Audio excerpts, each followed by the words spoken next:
Today, we're going to tackle one of the most influential and, let's be honest, controversial political documents ever written, the Communist Manifesto. In this explainer, we're just going to neutrally break down what it actually says, the world that it came from, and the ideas it set in motion. What a way to start, right? The manifesto kicks off with this incredibly dramatic line.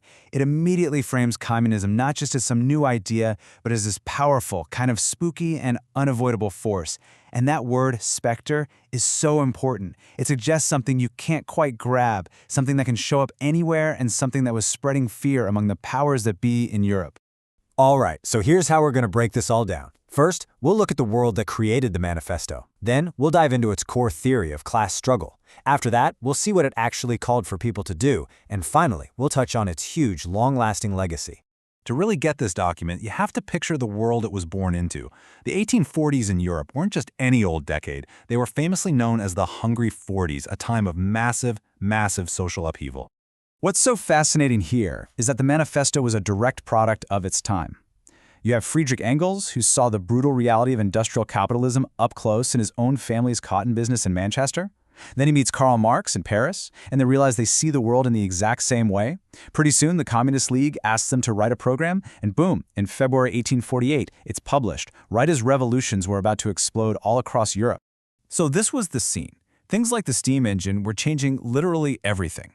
Cities were blowing up in size, creating unbelievable wealth for some people, but for the new working class, well, for them it often meant living in squalor and working in just brutal factory conditions.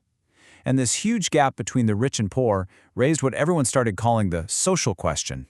The manifesto says there are two main players in this new world. First up, the bourgeoisie. According to Engels' own definition, these are the modern capitalists, the people who own the factories, the machinery, the means of production. And they're the ones who hire workers for a wage. And on the other side of the coin, you've got the proletariat. These are the modern wage laborers. The key thing here is they don't own any factories or machines themselves. So the only way they can survive is to sell their ability to work, their labor power, to the bourgeoisie. This division between the owners and the workers is absolutely central to everything. So how does this division between two groups become the manifesto's main idea? Well, for Marx and Engels, this conflict isn't just a part of society, it's the engine that drives all of human history forward. This line is maybe just as famous as the opening one. The manifesto basically argues that if you look at any point in history, you'll find the same basic story playing out: freeman and slave, lord and serf, and now capitalist and worker. It's always a struggle between an oppressor class and an oppressed class. And this is where the manifesto's view of the bourgeoisie gets really interesting. It actually gives them credit for playing a hugely revolutionary role in the past. They're the ones who destroyed the old feudal system, replacing it with just naked self-interest. But in doing so, they became the new oppressors. They created the proletariat, a new working class whose labor is treated just like any other commodity to be bought and sold on the market. This slide really just maps out their whole theory of history. Each stage of society, they argue, has the seeds of its own destruction built right in. The conflict in feudal society leads to bourgeois society, and according to the manifesto, the conflict in bourgeois society will inevitably, unavoidably lead to a proletarian revolution, which will finally create a classless communist society. So why were they so sure this revolution was inevitable? The manifesto claims that capitalism itself is just fundamentally unstable. It creates these repeating crises, what it calls epidemics of overproduction. Basically, what we'd call recessions or depressions, where there's too much stuff and the market crashes. And through these very crises, capitalism creates its own gravediggers, the growing, organized working class that will one day rise up and overthrow it. Okay, so if the revolution is inevitable, what does the manifesto actually want people to do about it? This is where the text shifts from just being a theory to being a direct call to action. The goal is laid out plain and simple.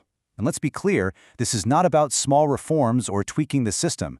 It's about organizing all workers into a single political class, overthrowing the rule of the owners, and taking political power for themselves.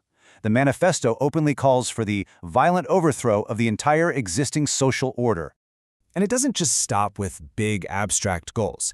It gets really specific. It lists concrete steps to take after the revolution. And you can see here, some of these policies might sound kind of familiar today, like a progressive income tax or free public education. But they're right alongside much more radical ideas, like getting rid of inheritance entirely. This made the whole idea of revolution feel very real and tangible. And it all builds up to this legendary final cry. It is such a powerful and electrifying call to action. It frames the entire struggle as one where the working class has absolutely nothing to lose except their own exploitation, and a whole world to gain.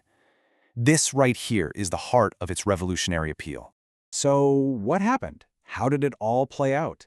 In this final section, we're going to look at the document's legacy and the questions it still brings up for us today.